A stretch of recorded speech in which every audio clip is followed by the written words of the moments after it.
Esse é o rio Potengi, palavra tupi, rio ancestral que corta a cidade nascida Poti, crescida Natal, imprensado entre o rio e o mar. O rio é o tempo e o tempo é fluxo, círculo, ciclo, circuito, ciranda do eterno retorno, origem.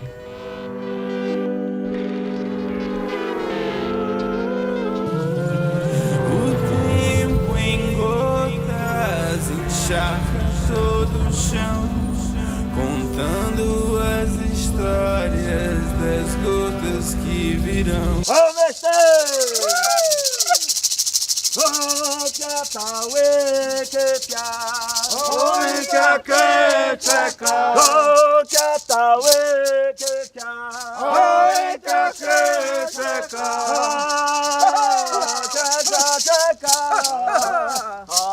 Toa sato, sato lilhas cacê, sato lilhas macê, satsane cacê, com que atauê que cá, Oi, que tcheca!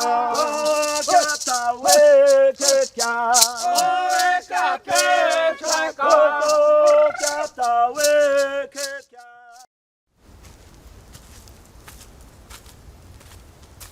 O projeto Ecopraça faz ressoar a voz desses povos originários. Aporta no Gamboa do Jaguaribe para reverberar as sonoridades da nossa herança mais antiga. No balé digital dessa cidade caos, fazenda pós-moderna, metrópole cortada por outros rios de asfalto e concreto. É a voz desses povos originários em sua relação com a terra, em sua conexão com o rio e com o mar, que precisamos voltar a ouvir. Sou Tchacacaya, Actuacofé. Boa tarde. Somos um pequeno grupo da tribo Funiô, localizada no final de Pernambuco. Estamos aqui a trabalho na Gamboa do Jaguaribe, nessa aldeia que para nós é uma das nossas casas. Somos muito bem recebidos aqui. Nosso idioma é o Iate. Atualmente, nós estamos caçando dessa forma agora. O não índio queimou nossas florestas e agora nossa reserva está muito pouca. Não temos mais os animais que tinha. Os animais que nós pegava, os animais que nós pegava para se alimentar, a caça, né? O peixe não temos mais aquela quantidade. Então temos que fazer nossos artesanatos como cocar, braçadeira, né, a pulseira, colar, brinco e sair vendendo em todas as cidades. Ô, que atauê, que piá! Oi, que tcheca! Ô, que atauê, que piá!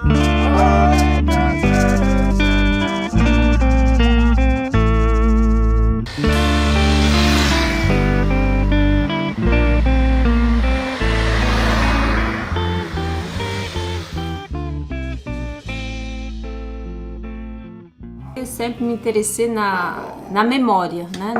Inicialmente na memória da poesia popular e mais tarde, né, na questão mais da memória, da relação com a história, das pessoas com a história.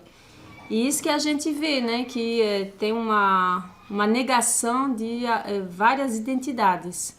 Então, eu comecei a trabalhar, sobretudo, a presença indígena nas narrativas pela ausência, né?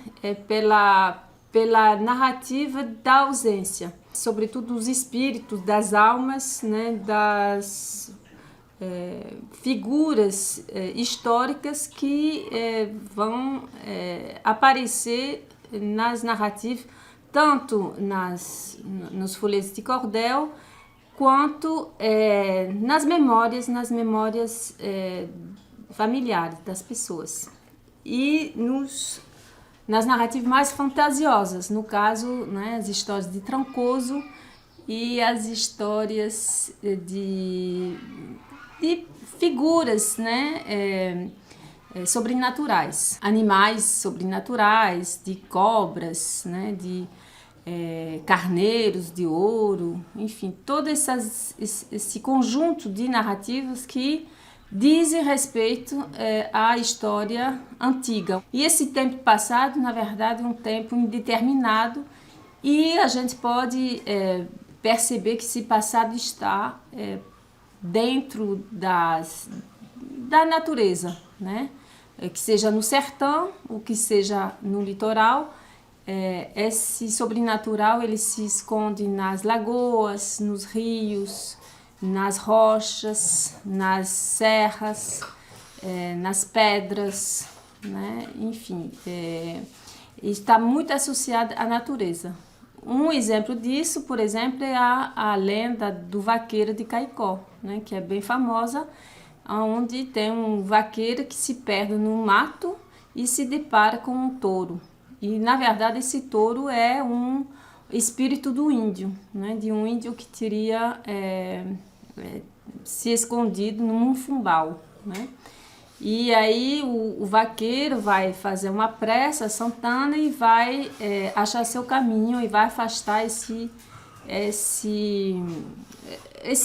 índio, essa ameaça, né? Na verdade, é uma narrativa muito edulcorada, muito suave da história da civilização, né? Da colonização, que, na verdade, foi uma exterminação, né? Das populações nativas e uma escravização dos africanos, né?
Eu pesquiso desde os anos 2000, né, sobre a questão étnica aqui no estado, porque me chamou a atenção justamente a ausência de alguns atores, notadamente os índios e os afrodescendentes, né, que na história oficial do estado estão ausentes, né, ou no caso dos índios foram massacrados e não tem mais testemunhas.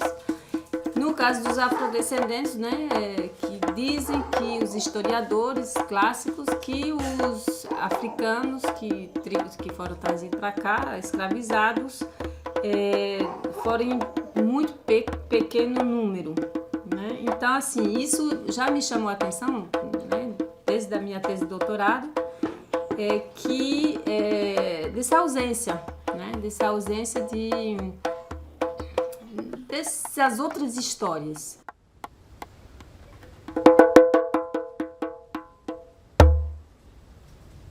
Tocar tambor, assim, para mim é isso, é a identidade, você tá respeitando ali uma ancestralidade que sofreu muito para que você hoje em dia conseguisse fazer uma música percussiva, né, dentro da cidade, assim, ser aceito.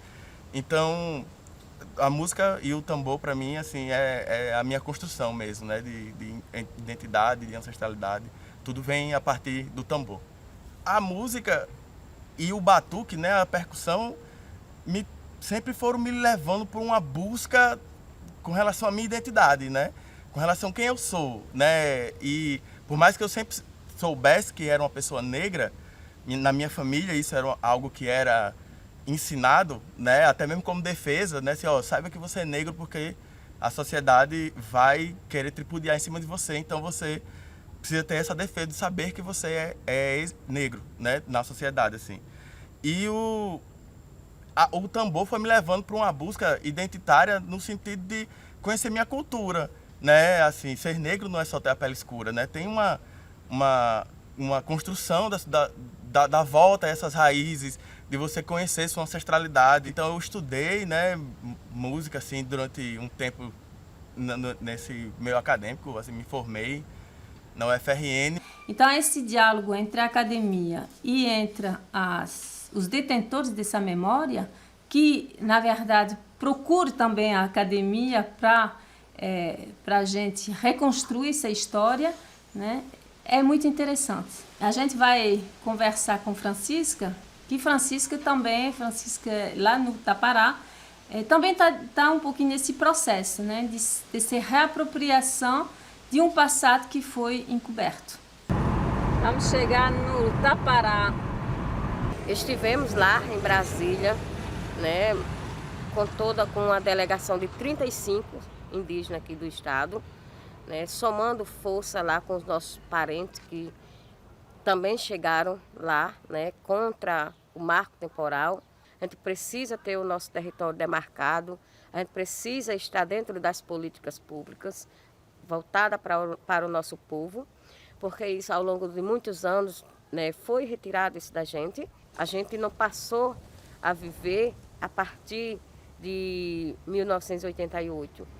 Né? A nossa história não começa aí, a nossa história começa bem lá atrás, né? Muito antes de 1500 até. Então nós somos milenar até.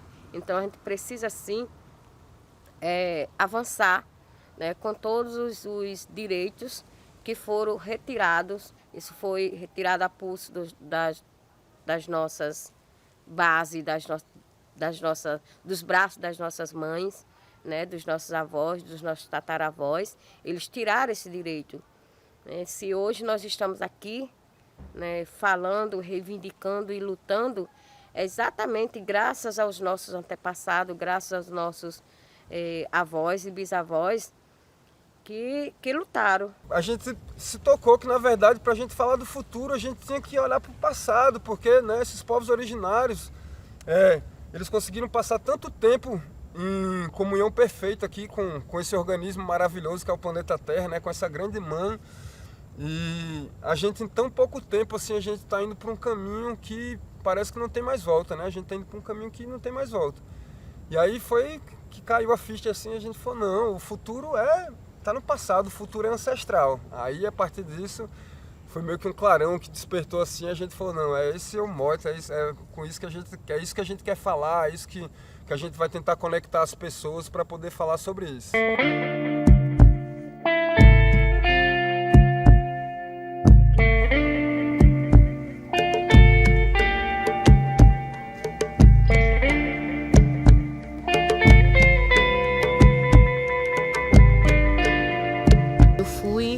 Mergulhando muito na vida da minha mãe, foi muito louco, porque perto de ir para Manaus, em 2018, eu tive algumas conversas com a minha mãe, e uma coisa que minha mãe me bateu, não bateu muito com a coisa que a minha tia, que é a irmã dela, falou, que a minha bisa, né, minha avó é de Belém do Pará, a minha bisa,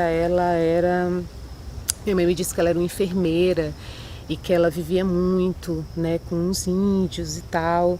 E minha tia, que foi atriz, enfim, que é uma pessoa de uma importância tremenda na minha vida, sempre me dizia, não, pois o pessoal achava que ela era índia, e falou alguma coisa de índia laçada, então não sei como é que se deu esse envolvimento da minha avó com meu avô, então assim, as incógnitas são muitas.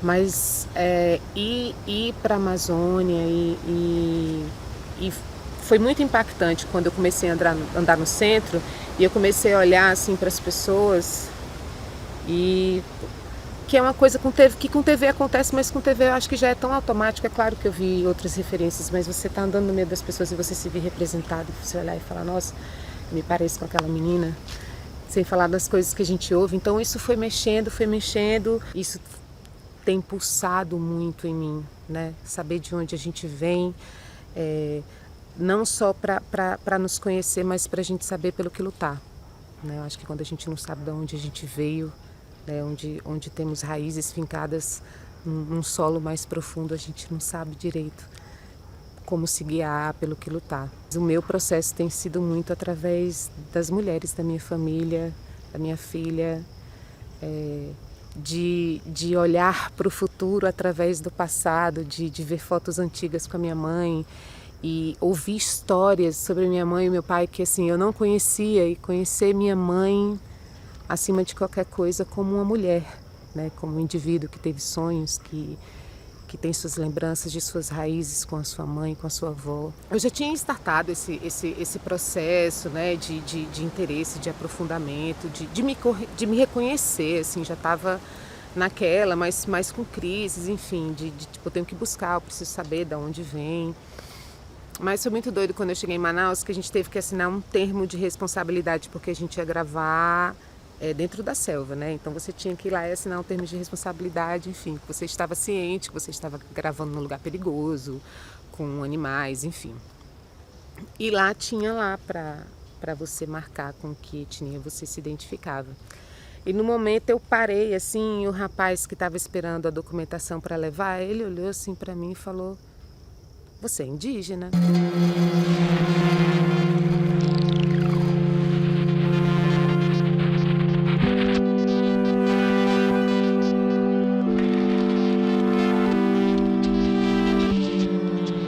A música chegou na minha vida quando eu tinha uns 18 anos, assim, mais ou menos, né? Um pouco antes disso, com a capoeira, né? Na capoeira que eu descobri minha vocação, que era tocar, né? Através dos instrumentos ali da roda, do berimbau, do pandeiro, do atabaque. A capoeira ela nasceu, vamos dizer assim, uma ânsia de liberdade mesmo, né? Isso é historicamente falando, né? Foi no tempo da escravidão mesmo que vem assim, esse movimento de se libertar mesmo de todos os sistemas. E hoje ainda continua essa forma de libertação também. A gente usa a capoeira para se libertar dessa escravidão que ainda existe hoje, né? É um negócio moderno, mas que o capitalismo que está aí escravizando todo mundo. Toda roda tem que ter uma criança, toda roda tem que ter uma criança, toda roda tem que ter uma criança, toda roda tem que ter uma criança, toda roda tem que ter uma criança, toda roda tem que ter uma criança. Essa é a estrada para o espaço Gamboa do Jaguaribe. Pelo barro dessa terra batida, a alma do manguezal se preserva, projetada como lâmina cortante sobre a superfície da água, em direção ao paredão de vidro, concreto e asfalto da cidade pós-moderna. Paradoxo dos dois lados do rio que nos guia pela vereda ancestral, bem no meio dessa nova era digital. Passei essa temporada em Brasília, na Chapada, e quando a gente resolveu voltar para Natal,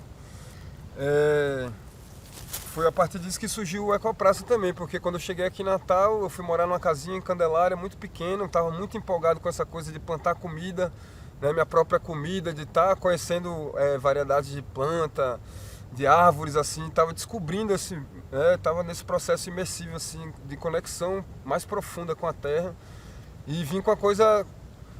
E vim morar em Candelária. Quando eu cheguei em Candelária, eu morava num cubículozinho assim que não tinha espaço, e na frente da minha casa tinha uma praça enorme. E eu falei, não, eu não quero parar de treinar essa coisa de plantar, então eu comecei a fazer isso na praça e automaticamente veio... daí que surgiu a Ecopraça, né? Inicialmente o objetivo da Ecopraça era essa coisa de fazer essa reconexão, essa transição, de ser meio que uma vitrine de tecnologias sociais, para poder mostrar para as pessoas que outra forma de viver era possível, né? A coisa da compostagem, a coisa de plantar alimento na área urbana da cidade, enfim, várias coisas. E de lá para cá fazem 8 anos que a gente está nesse processo de construir, reconstruir, desconstruir e aprendizado, né, do Ecopraça, assim. E a cada ano que passa a gente vai ficando mais lapidado, assim, no sentido de conseguir enxergar outras dimensões assim também nesse trabalho que a gente vem desenvolvendo assim, consegue reconhecer a importância desse trabalho que a gente vem fazendo num sentido mais amplo assim também. Então a gente tem evoluído bastante, né? E para esse ano, para essa edição do Ecopraça, veio a coisa da pandemia, trancou, né, todo mundo dentro de casa, e o Ecopraça é uma coisa muito de rua, né, de corpo a corpo, de estar presente ali nas praças, ocupando os espaços públicos da cidade. E a gente se viu numa situação que a gente tem que ficar em casa e pensar para coisa online, como é que a gente vai fazer isso. E a gente está vivendo um momento de transição, né? O planeta está chacoalhando como um todo, está mudando, tem muita coisa acontecendo. Entender a fonte de onde brotam a cidade e seus habitantes. Mais forte é a vida que habita na origem. O futuro é ancestral.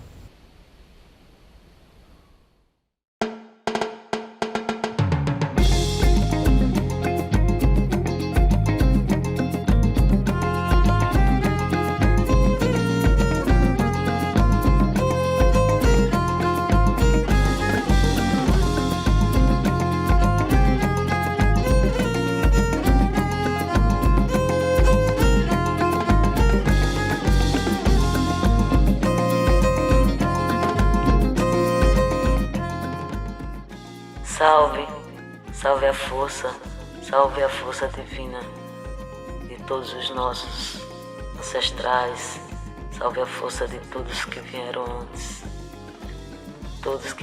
antes de mim, de nós, dos nossos avós, salve a força de todos os nossos ancestrais. Salve, salve a Amazônia e os campos do Juremá. É assim que anunciamos o show do Coco Juremado, RN As Flechas. Eles são o primeiro grupo de coco de roda juremado de Natal, criado e fundado pelo mestre juremeiro de cultura popular Gilvan Aycock, na intenção de trazer a brincadeira do coco de roda com os pontos de Jurema sagrada e divulgar ao público do estado o coco de terreiro. Labareda, no espinho da flor.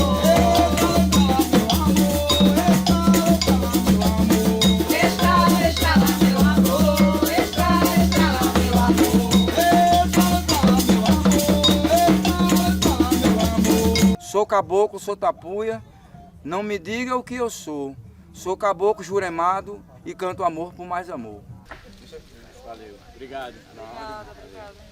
E nesse momento eu sinto que ao mesmo tempo que a Terra está uma turbulência grande, mas muita gente hoje está começando a olhar para trás, está começando a entender o que veio antes de nós.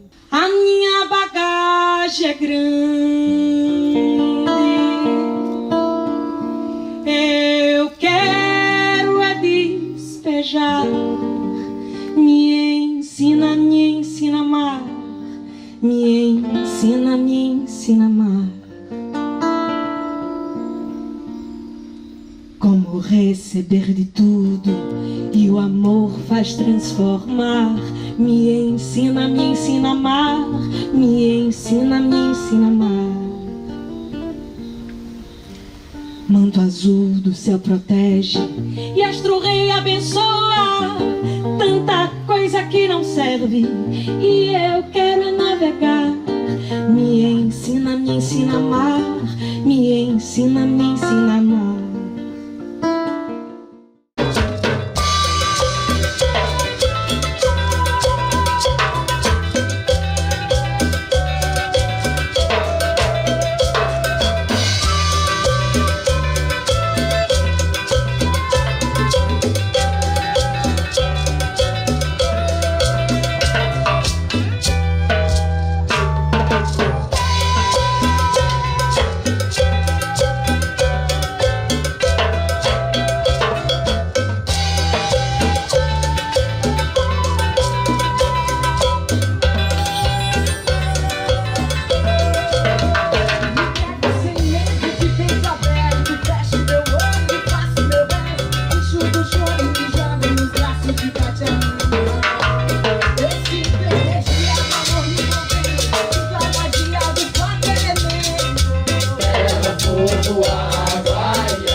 tudo e faz a chama do amor acender de novo. Mãe, seu coração é tão caridoso, cura tudo e faz a chama do amor acender de novo. Cura tudo e faz a chama do amor acender de novo. Cura tudo e faz a chama do amor acender de novo.